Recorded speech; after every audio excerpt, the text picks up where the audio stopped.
issued a severe thunderstorm warning for the central Pushmataha County in southeastern Oklahoma until 8 p.m. Central Standard Time. At 7:14 p.m. Central Standard Time, a severe thunderstorm was located 3 miles northeast of Denver, moving east at 25 miles per hour. Expected hazards include 60 miles per hour wind gusts and quarter-size hail. This is a radar-indicated threat. The following impacts are expected. Hail damage to vehicles is expected. Expect wind damage to roofs, siding, and trees.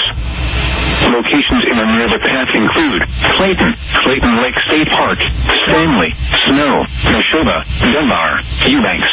For your protection, move to an interior room on the lowest floor of a building.